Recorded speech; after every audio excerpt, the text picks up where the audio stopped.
4. juunil on Tartu kooliõpilased kogunenud taas siia Otepääle, kus tähistatakse Eesti lipu aastapäeva. Nimelt on Eesti lipu õnnistamisest möödunud 138 aastat. Traditsioon sai alguse 2004. aastal, kus Eesti lipu õnnistamisest oli möödunud 120 aastat.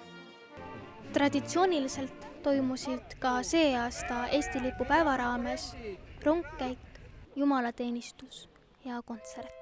Lipupäeva hommik algas kell 10 Otepää lipuväljakul, kus liiguti edasi Kirikumõisa lippu heiskama. Kõnedega astusid üles Otepää vallavanem Jaanus Parkala, Tartu linnapea Urmas Klaas, Riigikogu aseesimees Martin Helme ja üliõpilasseltsi esindaja ja selle semestri abiesimees Karl Martin Õispuu. Lisaks ka nõukoguduse õpetaja Mart Jaanson ja Otepää koguduse vaimulik Margo Tiirma. Otepää vallavanem rõhutas, et kuigi elame äreval ajal, on meil eestlastena siiski põhjust olla õnnelik, et elame riigis, kus on sinine taevas ja mida ei varjuta pommipilved. Ka sinimustvalge on olnud erinevates sõdades lahingulipp, selle all on eestlased võidelnud ja on võidelnud ka edukalt ja kuulsalt. Loodame, et me seda tegema ei pea, aga kui me peame, siis me oleme selleks kindlasti ka valmis. Oleme valmis kaitsma seda lippu. Tartu linnapea Urmas Klaas tõi välja, et Eesti lipupäeval ei tohiks unustada Ukrainat, kes demokraatlike väärtuste eest kõigi riikide jaoks seisab. Eesti lipp üheskoos siin Ukraina lippudega ja Ukraina lipp on ka meie lipp täna. Ning meie rongkäigus on ka meie Ukraina õpilased, kes Tartu koolides õpivad. Nii et tänane pidupäev on meil tõepoolest mõttepäev ja toetuse saatmise päev taaskord Ukrainale, kus Euroopa demokraatlike väärtuste eest seistakse.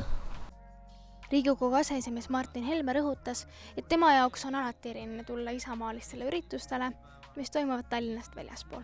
Ma alati kasutan ära seda võimalust, kui Eestis toimuvad rahvuslikud, patriootlikud, eestimeelsed üritused kusagil väljaspool Tallinnat, et just siia kohale tulla ja kohtuda inimestega, kes on meie maa sool.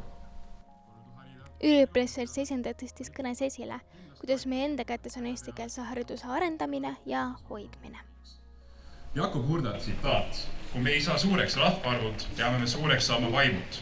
On tõenäoliselt üks tähtsamaid ja tuntumaid ütlemisi meie rahva ajaloost. Nii Jakob Hurda tegemistes kui jutlustes oli käivitaja selleks, et meie rahvas end hariks ja suudaks oma tegevustes käituda teaduspõhiselt ning ratsionaalselt. Mõtleks kaugemale kui ainult 4 või 5 aastat. Üliõpilased pärandasid Eesti riigile oma lipu. Haritlased algatasid rahvapärimuse kogumisaktsioonid, tuues sellega esile meie kultuuri tähtsuse. Nagu tol ajal, nii ka tänapäeval pole kedagi muud, kes arendaks eestikeelset kõrgharidust kui meie väike rahvas ise. Ärme lase seal hääbuda, vaid just tuleks seda igakülgselt toetada, et ka 20 aasta pärast me saaks rääkida eestlaste püüdlusest saada vaimult suureks.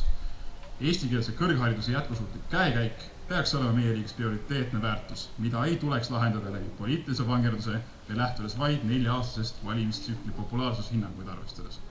See peaks olema prioriteet nii hetkel kui ka tulevikus alati.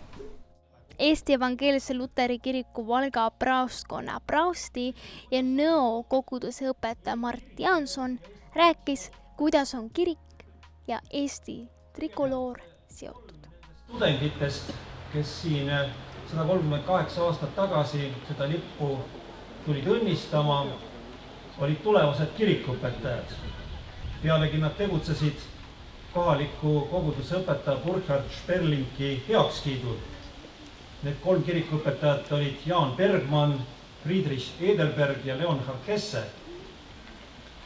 Ja juba mainiti, et lipu õnnistas Rudolf Kallas, tollane Valga koguduse õpetaja. On juba täna kõlanud, et lipp on midagi, mis koondab inimesi ühe eesmärgi nimel. Ja selleks, et see eesmärk oleks kooskõlas Jumala tahtega, on kristlased alati oma lippe ikkagi õnnistanud. Ja nõnda tehti ka 138 aastat tagasi. Kell 11 toimus Otepää Maarja kirikus aga jumalateenistus ja kooliõpilaste kontsert.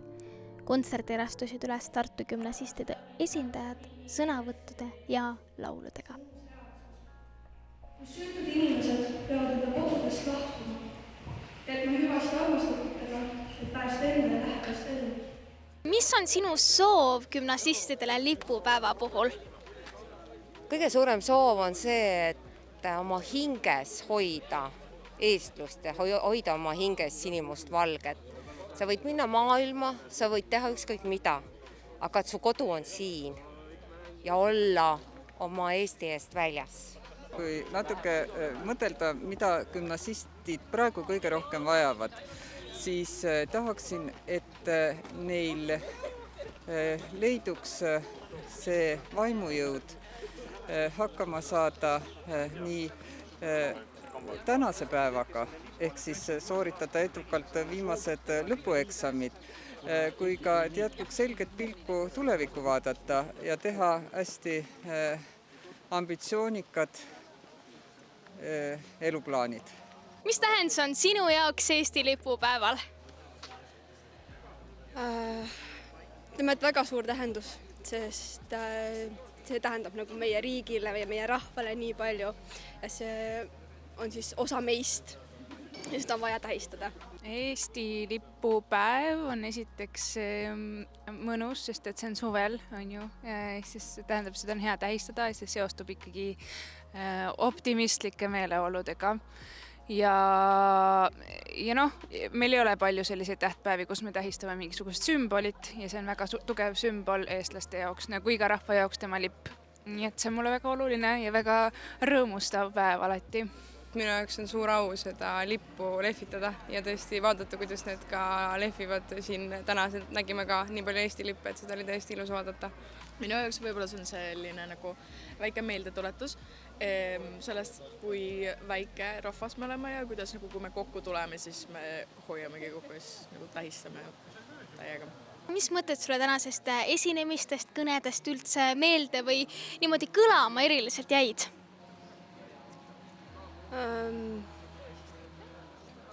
Kindlasti see siuke nagu ühtsus ja see, kuidas me aitame hädas olijaid ja teisi, kui on vaja, ja üksteist. Tänase kontserti lõpulaul oli kindlasti üks mõjuvamaid numbreid ja selle lõpulaulu sõnum jällegi rahu ja rahu. Aga tegelikult ma olen liigutatud, et kõik Tartu gümnaasiumid võtsid seda üleskutset hästi loominguliselt, südamlikult ja hea kvaliteediga esitusi oli ju terve poole tunni jagu. Nii et aitäh igal juhul kõigile, kes tänase kontserti nimel tööd tegid. Mulle väga meeldisid kõikide koolide väga eriilmelised lähenemised sellele teemale, mis oli antud.